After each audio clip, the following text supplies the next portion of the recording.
My name's Paul Grogan and welcome to the GridCon 3 debrief summary video. The dust has settled, the sun has set on GridCon 3 for another year, and a big thank you to everybody who came and made the event what it was. I just wanted to record this video with a quick summary of what happened at the event and also a lot of thank yous. So there's going to be a lot of thank yous in this video, but the first one is a big thank you to all of the attendees. Obviously, without you, GridCon can't happen. And yeah, it was really great to have everybody there at the event, having fun, playing lots of games, and it was just really good to see everybody. A lot of people ask me, is it really worth it? Is it worth the months of work preparing for this event? And to be honest, in that couple of weeks before the event actually starts, I start to query that myself. Lots of extended hours, lots of late nights, working all weekends just to get everything ready. And that first day, when you sit there and you see the room full of people playing games and everybody happy, click. That's the point that makes it worthwhile. And it's all of that slow build-up, waiting for that Friday morning and seeing that room of people playing games. Anyway, right, let's talk quickly about what GridCon is, because some of you might be watching this not knowing what GridCon is. GridCon is a convention, it's a board game convention, about 300 people, that's organised by myself and my partner Vicky. It's called GridCon because it was originally in Devon, and it's gaming rules in Devon. We've moved now to Somerset, but we've kept the name of GridCon. Now, the history of GridCon actually goes back over 20 years. When I first went to Essen Spiel about 22 years ago, I came back from it, and I hosted a games weekend at my house for all of my local gaming friends who couldn't make it to Essen with us. When I first went to Essen, there was only 3 of us. Me, Barry, Diana, we went over there, we brought back lots of new games. It was all new, all very exciting. And I had a games weekend about a month later for friends to come over and try out those games. That's how it all started. It used to be called Paul's Post-Essen Games Weekend. And over the years, I kept that tradition going, even when we moved house, when we moved to Taunton, and then we moved down into Devon, where we are right now. The tradition stayed. And I kept inviting more and more people. And eventually it got to the point where 4 days of gaming in our house with 35 people, it was just too much. And there was more and more people that I wanted to invite. So in the end, we decided that we would host our own convention. GridCon 1 happened in 2019. We then had the COVID years. GridCon 2 happened in November 2021. And then GridCon 3 was November 2022. GridCon 4, cross fingers, all being well, will be November 2023. So what is it? It's an open gaming convention. We have one retailer there. Games Law are there. They do pre-orders with a 10% discount. So thank you very much to Paul from Games Law for coming down for the weekend, and I hope it was worthwhile for you. We have a retailer there, but that's it. We don't have any exhibitors. It's just lots of rooms of tables with people playing games. Now, we do have a library. We do have various events that are being run. I do some demos myself, and we do have a number of designers in attendance that demo some of their prototypes. But as far as exhibitors go and booths with people trying to sell you games, we don't have any of that. It is mainly an open gaming convention. First of all, I wanted to say a big thank you to all of my Patreon supporters. GridCon and my Patreon campaign are 2 completely separate things. GridCon is a board gaming convention that I run, and everybody is invited. Now, Patreon supporters do get early access to the ticket booking, but other than that, it is an open convention that everybody can attend. However, without the patron support, it's unlikely that I would actually do GridCon. Now, the reason for that is, whilst GridCon, we don't lose money on GridCon, we don't really make that much money on GridCon. And that means that the amount of time that I have to take out of my work-related stuff in order to host GridCon, the Patreon support helps fund that. That's the way I see it. Now, I know that's probably a bad idea. You should be running GridCon as a separate event, and if it isn't financially viable, then you shouldn't be running it. However, we want to run GridCon, right? We want to run GridCon for the community and everything else. We don't run it to make money, but it's the financial contributions of my Patreon supporters which are actually contributing not to GridCon, they're contributing to me keeping the channel going and creating videos and everything else. But that financial support gives me the flexibility to be able to take time away from the paid work in order to help produce GridCon. So yeah, a big thank you to all of my Patreon supporters. We had a lot of Patreon supporters there at GridCon. And a big thank you to you for basically supporting me, supporting the channel, and helping make things like this happen. Right, we also had a number of demo sponsors. So this year I ran 6 sponsored demos. I'm going to put some images on screen now. I did a sponsored demo of Deal with the Devil from Czech Games Edition. I did a demo of Perseverance from Mind Clash Games. I did a 10-player game of Dungeons & Dragons Onslaught, which is a game that's coming out from WizKids early next year. I also did a demo of Unconscious Mind, which is on Kickstarter right now. That was from Fantasia Games. I did a demo of Marrakesh from Queen Games, which had Vital Lacerda in it. And finally, on the Sunday afternoon, I did a sponsored demo of Iki, which was sponsored by Hachette UK. In addition to the sponsored demos, we also had a number of room sponsors. So the main room was sponsored by Naylor Games. The second room was sponsored by Mindclash Games. All of the upstairs rooms, we had 4 smaller quiet rooms upstairs. They were sponsored by Hachette UK. And the Bring and Buy was actually sponsored by Board and Dice. And we also had Eagle Griffin Games, who sponsored the lanyard badges and also the Looking for Players sign. So a big thank you to Eagle Griffin Games as well. In terms of designers, we had a number of designers there. We had Vital Lacerda, we had Richard Breeze, we had David Digby. All of those were running demos of games that they are all working on. We also had Mike Nudd and we had Nick Shaw. I don't think they were doing any demos of their games. I think they were probably helping people to play some of their games that they've helped design, but I don't think they were running any demos of their new games. But it's always nice to see various games designers at the event. And a big thank you to Louis and Ben for running the Blood on the Clock Tower events in the evening, which was massively popular and looked like a huge amount of fun.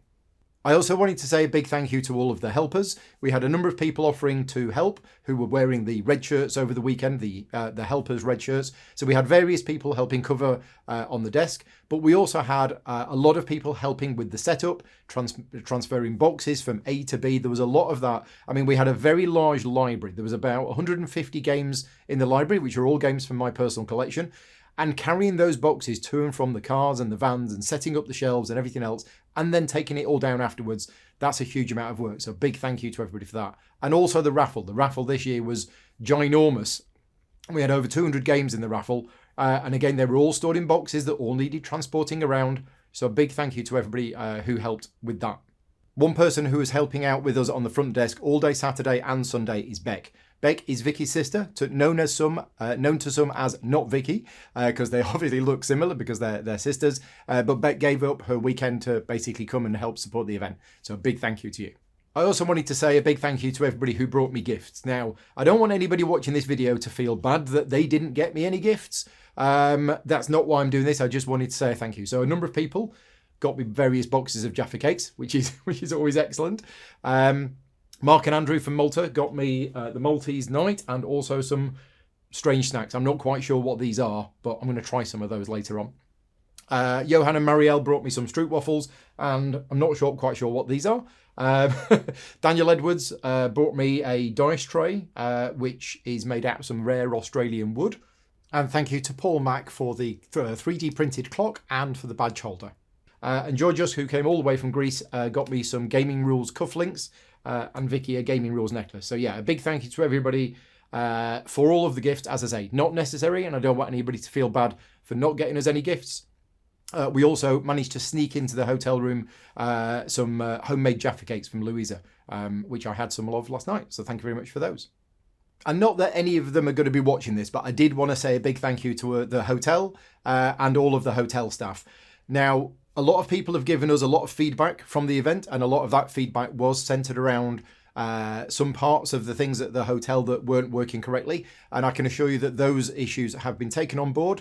The hotel is aware of those issues and improvements are going to be made for next time. But the majority of the hotel staff, they worked really hard, and we had a lot of good feedback that it was clear the hotel was struggling to meet the demand of the food and the drink and everything else, and they had a huge number of people go off sick, so they had to call people in off holiday and everything else. So they did the best that they could.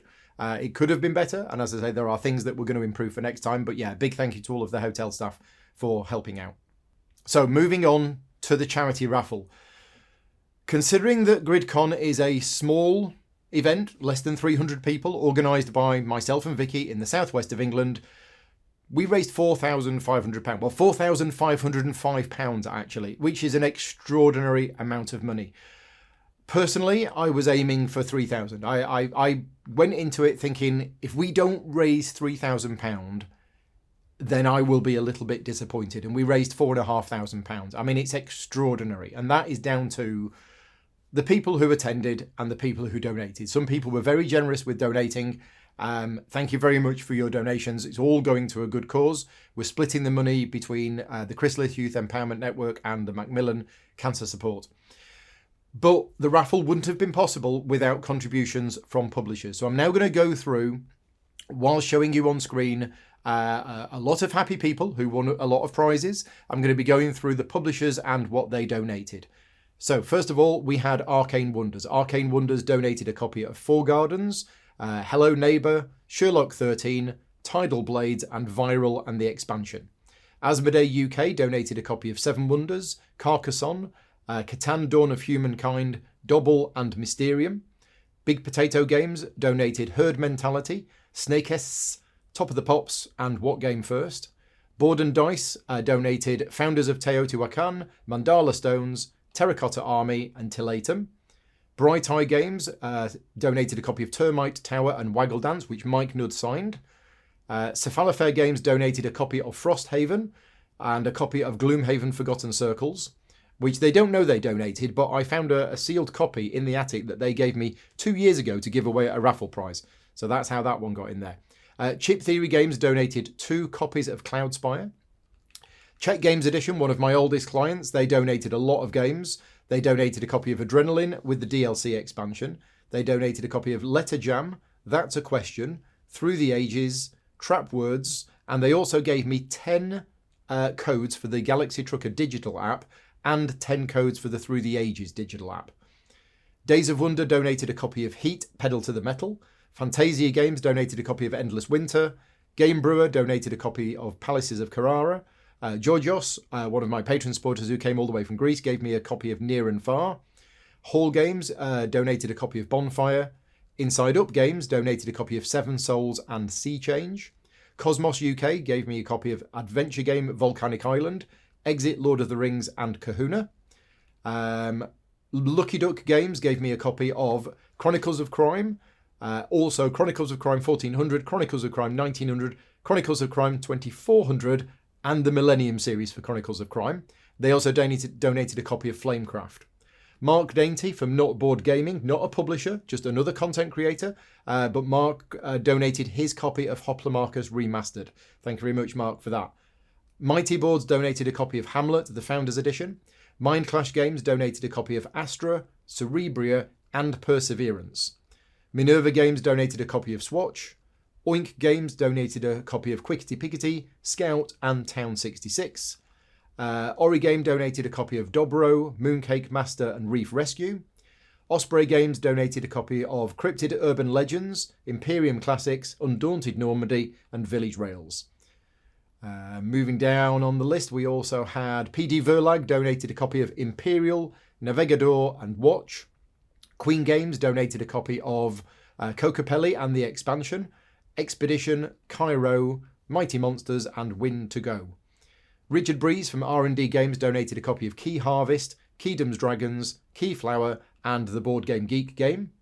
Space Cowboys donated a copy of Time Stories Revolution and Midsummer Night, Sherlock Holmes Consulting Detective Box 4, Splendor Duel, Splendor Marvel, another Time Stories one, The Hadal Project, and Unlock 2, Unlock 3, Unlock 4, and Unlock 5, boxes of their very popular escape room game. Surprise Stare Games donated a copy of Cousins War, Lux Aeterna, March of Progress, and The Ming Voyages. The Detective Society donated a copy of Adventure 1 Episode 1 and Adventure 2 Episode 2. Adventure 2 Episode 1. WizKids donated 3 copies of Super Skill Pinball 4K'd and 3 copies of Super Skill Pinball Ramp It Up. And Wolf Designer donated a copy of Trickshot. In addition to that, we also had a number of games that were left over from last year's Bring and Buy. And I've also been going on a little bit of a personal journey with trying to clear out some old games from my collection. For the last 20 years, 25 years, I've been building up my collection more and more. And it's just got to the point where I just cannot keep all of these games anymore. I'm storing a lot of games in the attic and a lot of games in the garage. And the reality is that some of these are good games, but I'm just never going to get them played. So I've used this as an opportunity to get rid of a lot of my old games from the attic. So how many games did I put in? Let me just have a look. So these games are of various quality and a various, some of these games are good games that I'm just not going to get around to playing, and some of these are really not good games that I've had in the attic. There were 76 of them. So 76 of the games that went into the raffle were from my collection, some games that I've either bought myself over the years, or some games that I got given as review copies of games that I just, I played a few times and then decided I'm just going to move this on. So yeah, huge amount of games for the raffle, and yeah, massive amount of money raised. So yeah, big thank you to everybody who made that possible. Yeah, as the money was going up, I was I have to admit, I was getting a little bit emotional, because it's just an extraordinary amount of money. And as I say, some people donated very large sums of money, and a big thank you to you. I think I've covered pretty much everything apart from GridCon 4. As I mentioned, we've had a lot of feedback about the event, and there are some tweaks that we can definitely make to our side of things for next time. There's a lot of things that need to be done at the hotel. They've already responded with that and said, yeah, these are definitely things that we can improve for next time. Absolutely not a problem. So I have every confidence that GridCon 4 is going to be going ahead at the same venue. We're going to be meeting with them over the next couple of weeks, which is why we've not yet officially announced the dates, and we're not taking bookings yet, because we need to have that official debrief with the hotel before signing the contract for GridCon 4. We're hoping that will be done by the end of this year, and then the plan is that we will be putting tickets available for GridCon 4 to Patreon supporters who get early access to booking tickets to the event, probably January or February next year, with tickets becoming widely available to everybody else later on, probably February, March time, something like that. So yeah, for all of the latest information, keep an eye on the website, gridcon.co.uk, and if you're on Facebook, the GridCon Facebook group. Other than that, there was two other things that I wanted to mention. Earlier on, when I talked about the Patreon supporters, we did have a group photo. We tried to get the message out to all of my Patreon supporters that we were doing a group photo. So I'm sorry if you are a Patreon supporter of mine and you missed the message that we were doing the photo, then yeah, sorry for that. We tried our best to get in contact with everybody. And it was only when everybody came outside at 1:30 on the Saturday and we took that group photo that I realised just how many Patreon supporters were there. And as I mentioned earlier on, a big thank you to all of my Patreon supporters for funding the channel, because without you, the channel was not possible, and we probably wouldn't run GridCon either. And finally, there's one person without whom GridCon simply wouldn't happen, and that is Vicky. Vicky runs the event with me, and a lot of people are always saying, oh, thank you, Paul, for putting on a great event. We do it 50-50. I couldn't do it without her, and we pretty much run this event together. A lot of people probably don't realise the amount of work, time and effort that goes into running an event beforehand. Obviously, you see during the event itself, but then there's all of the stuff, certainly all the stuff before and all of the stuff that we're now doing afterwards. So yeah, it wouldn't be possible, not just without me, but without Vicky as well. So thank you very much. And finally, GridCon 4. As I mentioned earlier on, we're hoping to announce the dates for that early next year. And we want to do a few things differently. So first of all, I want to be less busy myself. The idea of the sponsored demos was because this venue cost us a lot more to hire than the previous venue. I like demoing games, so I came up with the idea that I would do these sponsored demos where some publishers would help sponsor the event, pay some money, and I would demo their game. That sounds brilliant. That sounds like exactly the kind of thing that I would like to do. And I did, and I love doing it. Unfortunately, that took me away from the things at the convention that I probably should have been doing. So my plan for next time is to do less of those. Also, running Frostpunk in the evenings was great, but again, that took me away for 3 or 4 hours on the Friday night and the Saturday night when I should have been doing other stuff. So there's a few tweaks that we want to make for next time, mainly to make it a bit less work for us so that I'm not constantly rushing around doing 100 different things at once. But overall, we were generally happy with the event. In terms of what are our long-term plans, we don't really want to grow the event anymore. As I mentioned earlier on, we don't run this event as a money-making scheme. We don't plan to turn this into an event for 1,000 people or the next UK Games Expo or anything like that.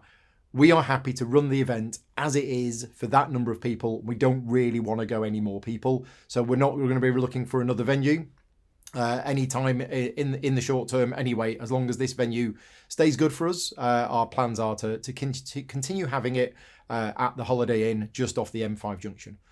Anyway, that's everything. So yeah, thank you very much for watching. And as I say, if you were at GridCon, then a big thank you to you, and I hope to see you there next year. Take care. Thanks for watching.